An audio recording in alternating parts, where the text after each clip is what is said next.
This one's from Stefan Georgi. How I made an extra 190K thanks to one simple idea. Basically, goes into a simple story about something that he learned. A few months back, I spent the weekend attending the Flight Club Mastermind in San Diego.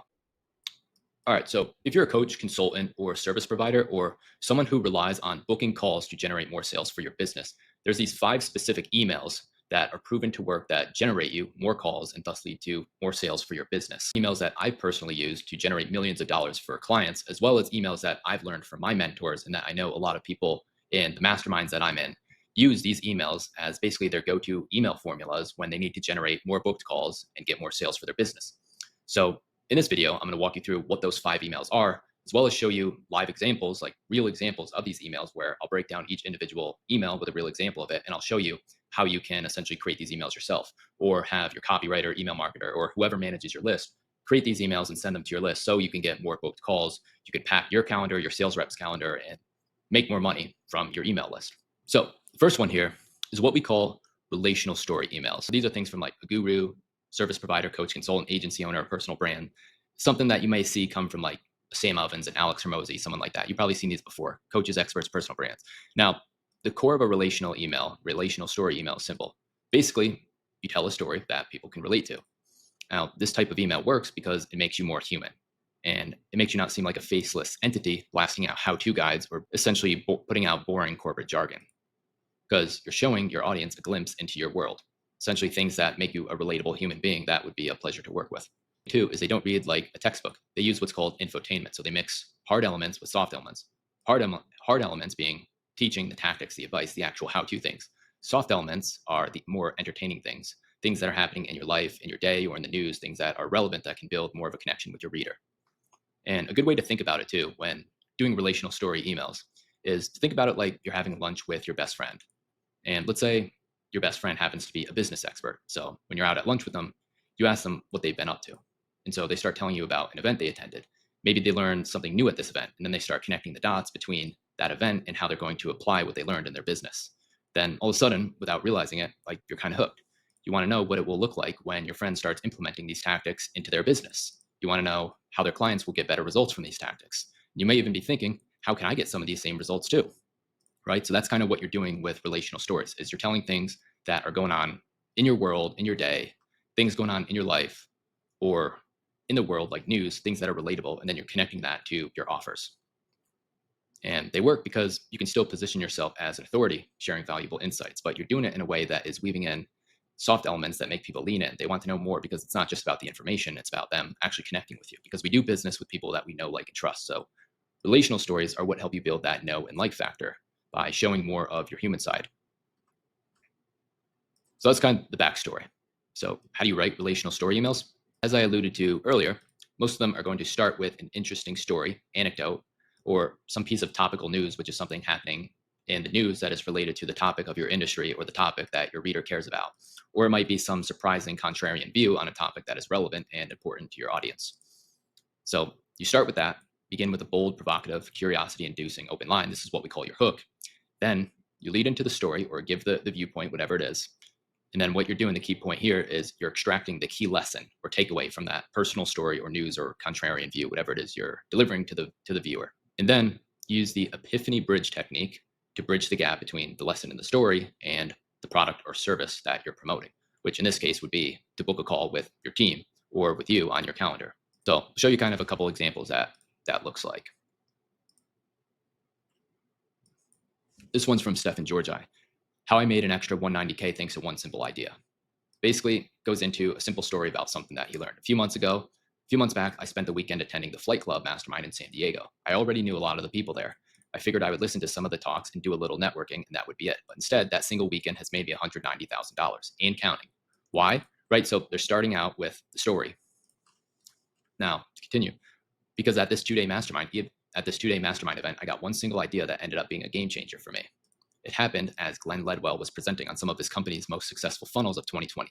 Glenn shared how in several of his funnels, he started offering a free trial to his courses as a downsell.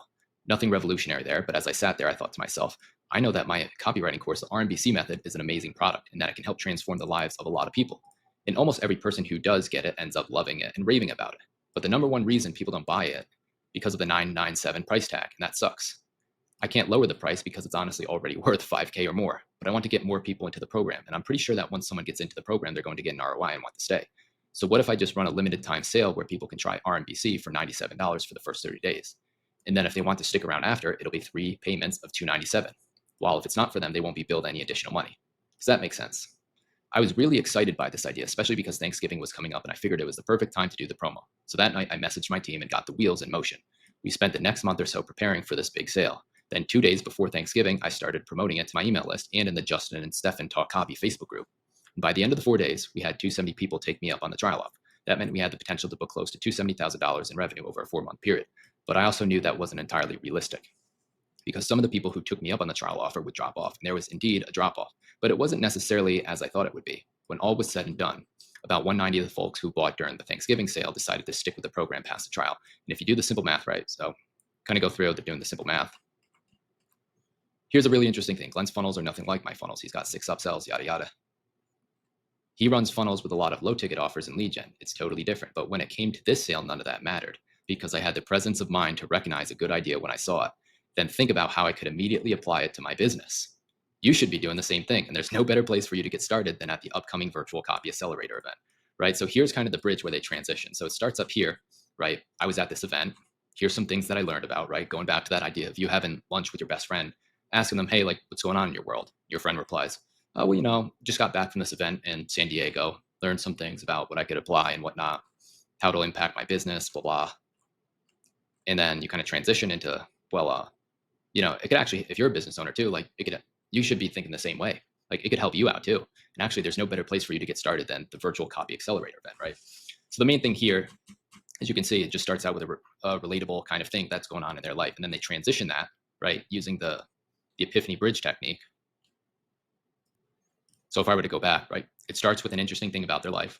The event tells or shares that story, right, goes into detail about what they learned, extracted the key lesson, what they can apply to their own promotion, and then uses the Epiphany Bridge to extract the main takeaway from that. Now, this probably doesn't relate 100% because it does kind of just say, when it came to the sale, none of that mattered because I had the presence of mind to recognize a good idea when I saw it, which is kind of funny. Like, it's not as correlated. It's basically just saying, well, anyways, I just realized, none of that matters because I'm going to succeed anyways with this. But it's kind of funny. They're pulling in a story and then bridging that to whatever it is that their offer is. Now, another example I'll pull up. Whoa, okay. Another example, this is from Trey Cockram. Mart. Now, I went through his funnel and said my name was Mart, so that's why it says Mart instead of Matt. But subject line, how I built a 7-figure coaching biz. So it's basically just a story about their life and what they've done, right? And so it goes into the story. If you didn't know this about me, right? So just sharing something about their life that they can use as a way to connect with the reader. And then it goes on.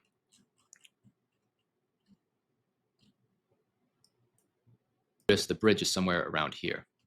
Now, I know all of this might sound really ambitious and unattainable to some of you, not because of these reasons, addressing objections, but I want you to know that I was stuck in that same reality, but I figured my way out. And I've been helping people like you doing this by following the exact same system. Results, they get to avoid mistakes that I did and get to their goal faster. Take a look at this recent win shared inside of our community. So basically what they're doing is they're starting with a story about them and then transitioning into their offer, the coaching program, the community, where we see that. But I figured my way out and I've been helping my students. So this is exactly where they transition, right? But I figured my way out and I've been helping my students follow the exact system and framework that I used. And here's the results that they're getting, right? And we show like proof case studies. And then it goes down into booking a call. That was a really long one, I know, but it's important. That will be the longest one that we will cover because that is basically the holy grail of booking calls on your email list, is using different angles and stuff that build connections with your audience and then bridging that into some type of call to action, whether it's for someone to fill out an application or to book a call with your sales team, et cetera, et cetera. Now, next email is reply emails. Now, there's 2 ways to do reply emails. First way is a direct question, which is pretty much just a direct offer. It's short, straight to the point. And to show you an example, right? Subject line, let's talk one-to-one. Matt, I've opened up a few spots on my personal calendar this week for those who basically want to do this, deliver world-class results to their clients, want to build an authority. If that's you, just reply saying me, right? So essentially it's a direct offer. Hey, I've opened up a few spots on my calendar. Reply me if you want to book your call. Now, the other way is more of a longer form way. So it's kind of like doing the relational story email, but instead of transitioning into getting people to click a link to book a call, Instead, the call to action is to just reply to your email, which would look like this. This is from Sean Ferris. Three harsh truths keeping you broke. I'm not one to chase material wealth. Look at me. I have money and nice cars and I flaunt that compensate. But here's something to consider. Jeff Bezos drives a Lamborghini. So basically, it's just a regular content. It's still your relational story style email. But then you go down, right? And you'll notice, right? We still have the same exact framework. There's the bridge into the offer, right? But then at the bottom, instead of like having a link to click and book a call, it says, so if you're interested, reply back with the word Lambo and I'll get you all the details. Right? So basically it's that same relational story style email, but instead of a call to action to book a call or click a link to book a call, it says reply and I'll get you more of the details.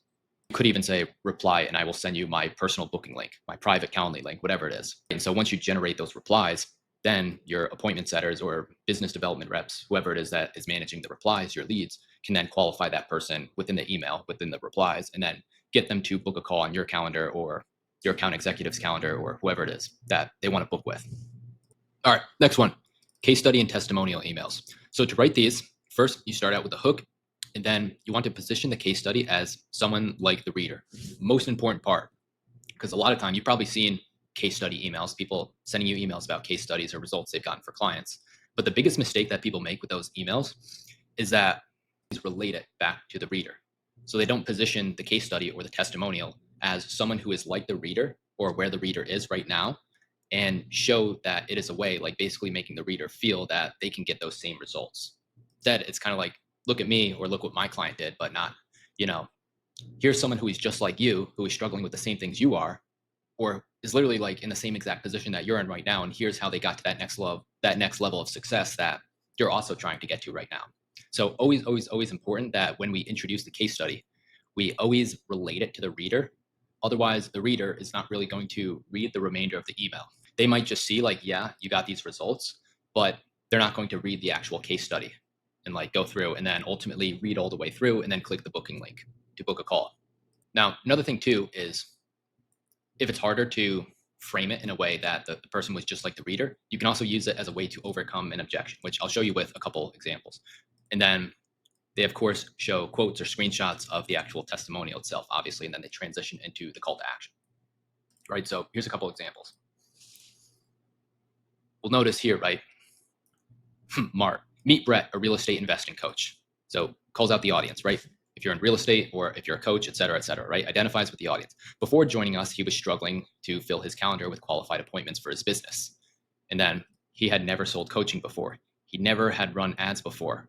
Right after, so it's important to note, like right here, they're relating it back to the reader. So going from 0 to 60K, like they showcase the case study and the result, like within the subject line. And then as the reader opens this, now they are relating this entire idea, right? This case study, they're relating it back to the reader. And then they're also overcoming the objections, right? Like here's this person like you, they were struggling with these same things that you're probably struggling with right now as well. And they didn't have, so now they're overcoming objections. Like he never sold coaching, he never did this, which would be other objections the reader would have. Right after his onboarding call, right, they go into, the system, but they show the case study, they show the results right here. Pretty cool, right? Want to have a closer look at how the system works? Let's have a chat. See if you qualify for a one-on-one call here, right? So here's this person that was just like you, struggling with the same things that you were. And then right after we did our system, that we want you to book a call with us about, right after they did that, it all changed. They got these incredible results, right? So we're pre-framing it as a way to relate this case study to the reader and then walking them through how this system, right, got the person just like them these results. So if you want to get those same results too, right, like we just showed you that someone who is in your shoes where you are today got to that next level with this system. So if you want to get to that next level too, book your call with us here. Next example, this overcomes an objection, right? This is from Ecom Babes, full-time teacher and mom, 1,700 in sales in her first month, right? So full-time teacher and mom, that's overcoming an objection too and identifying with the reader, right? So something next level, but it's overcoming a constraint or an objection that the reader would have, like, oh, well, what if I'm like, working full-time or I don't have the time to do this, right? So they lead with the idea of the case study in the subject line. Happy Sunday. Thinking of becoming an ecom babe, which is their offer, thinking of becoming an ecom babe, but not sure if you have enough time, right? So when we go back and say that we either relate it to the reader or overcome an objection, which we can do both of, we see here, thinking of becoming an ecom babe, but not sure if you have the time to do it. Well, here's someone who did. Here's the proof, right? and then it pulls you into a case study that you would click on, like this would be on the next page. Right, and these links are the booking links. Right, so to go back, there's the hook. You're positioning the case study or the testimonial as someone who is like the reader. Most important thing, relating it to the reader's world right off the rip. Otherwise, they're not going to read the remainder of the email. Then you show the actual proof, right? The quotes, the screenshots, like the actual thing. Hey, here's someone who is just like you that got these results. Here's proof of the results. Then you transition into the call to action. All right, next one, FAQ emails. These are incredibly powerful for overcoming objections. And honestly, just we know why we have FAQs on sales pages and stuff, because they create an obstacle within the sales process. Like people have questions before buying. So that's essentially what you're doing with an FAQ email. So the way they work is you can either ask questions to your list, or, ask them on your story. Like, what questions do you have? Do polls and stuff, or just pay attention to the different replies and stuff you already get to your emails, or things that people ask you on coaching calls or sales calls. Like, pay attention to the different questions and stuff that people ask you, and if you do have a sales page too, or a homepage, if you have FAQs on that page, you can use these for your FAQ emails too. So there's multiple different ways that you can extrapolate the different questions that you get that are important to address head on in the sales process to get people to convert. And by addressing those, you'll get more booked calls, right? Because those are the questions that people have before buying and ultimately before booking a call with you. So keep a list of those questions. And essentially what you do is you reply to them in the email, which I'll show you in the examples. And now there's two different ways you can do this. One is to use each question/answer as its own individual email. And the other way is to deliver all of the questions and answers in one long FAQ email. Important thing too in the email is to tailor the answers to the questions in a way that either overcomes an objection or positions your service as a better solution, right? So you don't want to just give a bland answer. You also want to answer the question in a tactical way that overcomes an objection or positions your service as a better option. Here's a couple examples. If you put all the FAQs in one email, right? Here's an example from Home Service Academy. And literally the subject line is FAQ. Hey, Matt, I've been receiving an overwhelming number of inquiries about Home Service Academy lately. So let's address some of the most common questions right here, right? And then it goes to whatever the questions are. Can you really do this? Objection right here that they're addressing. Can you really build a business generating 10K, 20K, or even 30K a month? Absolutely. So like, here's this objection people are wondering about. Can I really do that? Absolutely. Here's proof, right? And then they have a link right below the answer.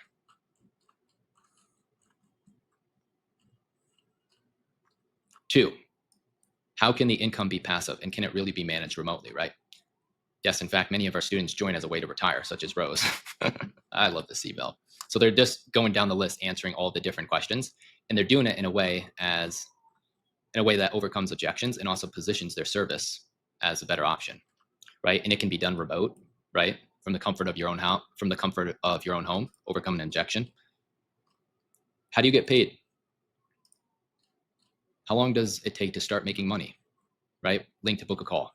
Is this business? So it just goes down and it answers all the different questions that people have. And then it gives links after each question to book a call. So when we say deliver all of the questions in an FAQ format, that would be an example of that. The other way is to do it in, basically you're just answering one question. You're taking one question and then answering that one thing, and then that's the individual email. It's funny, actually, I'm so new you could scam me. Take a look at this message I received from Elena a few hours ago, right? So it's a message also asking a question, right?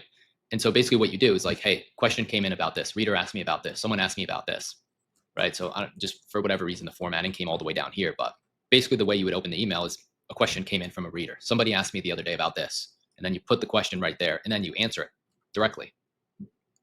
And if you're new too, like Elena, right? Overcoming an objection. If you're new, if you have no experience doing this, here's what we'll do. Here's how we'll help you, right? So you answer the question at the top, and then you position your service as a solution, right? And then here's just proof and stuff. But the main idea here is the opening. Question came in about this. So again, how do you write the FAQ emails? Two ways. The first is to answer all the FAQs in one email, like we showed you with the Home Service Academy. Second way is question came in from a reader, right? So you're just answering that one specific question. Example 2. just to show you another example too of answering one specific question, right? So can you build an email list if you're not well known, right? So someone asked, this is from Justin Goff, someone likely asked him that, can I build an email list if nobody knows who I am, right? So that's a question that he got, but instead of answering like a list of different questions within the email, he just answered that one specific question, right? So, and it still is framed as that other example, right? Like take a look at this message I received from Elena a few hours ago, right? This question came in. Elena, someone asked me this recently, right? Same exact thing right here. The number one question that's been pummeling my inbox, boom, list the question right there.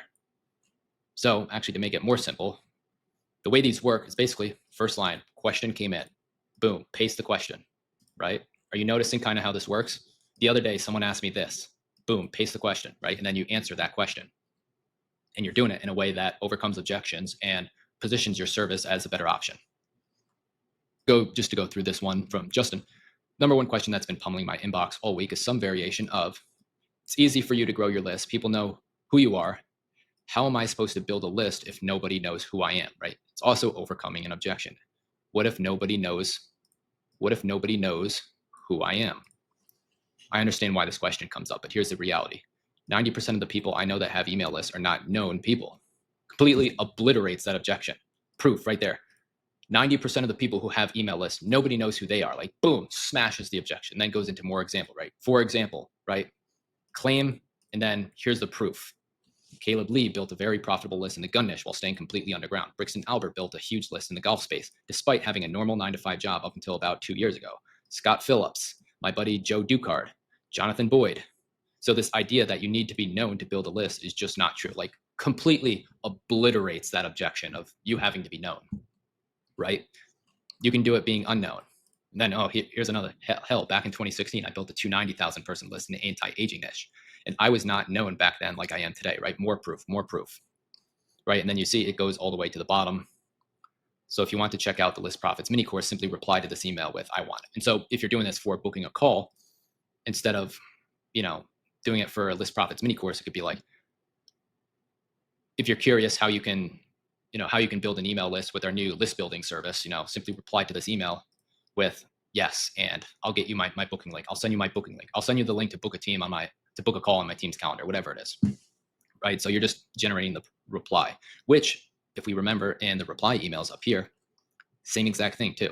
So when you use the FAQ emails, you don't have to always have a link directly to book a call. You can also just use the reply framework instead with the FAQ emails and book your calls that way, right? So you generate the reply and then you have either like a VA or someone or your appointment setter or a business development rep, marketing development rep, have someone like that qualify the replies and then book them onto your sales team's calendar. The formula, right? First you have the hook. Question came in from a reader, or I got a DM with someone asked me this the other day, right? Then frame the question / answer as relevant to the reader. This case would be overcoming objections and positioning your service as better, right? Like you don't need to be known to build an email list. Who's that speaking to? People who want to build an email list, right? So it's relating it right back to the reader right after inserting the question. And again, always relay it back to the reader. Why? Well, here's another thing too that's next level when it comes to your email copy is that people reading, they don't always know that they have these same questions. They probably have the same question on an unconscious level. They just haven't actually gathered their own thoughts and actually thought about the question first, right? It's almost like this retail sales example. Someone walks into a retail store and someone asks them like, hey, can I help you? Anything you're looking for? Like they don't know. They, of course, like walked into the store for a reason because they probably are looking for something. They're just so disengaged or not present that they don't realize that they're actually looking for something specific, or that they're just kind of shrugging off the retail sales rep that they don't want selling them some freaking sweater or something. But the fact of the matter is that on an unconscious level, they probably have these same exact questions. They just don't think about it consciously on the top of their mind, or they haven't actually sat there and thought, I wonder what kind of questions I'm wondering about this person's freaking service, right? So that's why we always relate it back to the reader. So that way it brings them into our world and makes it more relatable to them. And then it kind of makes them think, oh yeah, I see. Okay, this actually is relevant to me. Frame it, relate it back to the reader, answer the question, transition to the CTA. The CTA could be a link to book a call, or it could be telling them to reply. Again, you'll probably notice, like we do with our testimonial emails that I just showed you, we always bring the question into the reader's world in a way that benefits them or address an objection. So you'll notice the way the FAQ emails and the case study testimonial emails work are quite similar in terms of the frame, right? Like testimonial, instead of a question came in from a reader, it's basically like, hey, this person who is just like you just got this result, right? And then you insert the testimonial versus with the FAQ, it's basically like, hey, this person just asked me this question. Here's the question they asked. And then you address it in the same way that's relevant to the reader. Just replace testimonial, right? Whatever that testimonial is, replace that with whatever the question was that was asked. And both these emails pretty much follow that same exact framework, right? It's using an idea and then relating it to the reader's world and then showing it how it's beneficial to them. Last one, spear emails. We call it spearing. This one gets you a ton of replies and booked calls. And it's based on Dean Jackson's 9-word email. If you haven't heard about that, there is a 9-word email that sold a $100 million yacht. If you don't know what it is, go ahead and Google it. Dean Jackson's 9-word email that sold a yacht. You'll figure out what it is. And I'm going to turn this into a blog article too, and I will link it in that blog article if you want to see the exact link, the exact source of the 9-word email that sold a $100 million yacht. But here's how you can use this email to book you more calls and get you more sales for your coaching, consulting, or service-based business.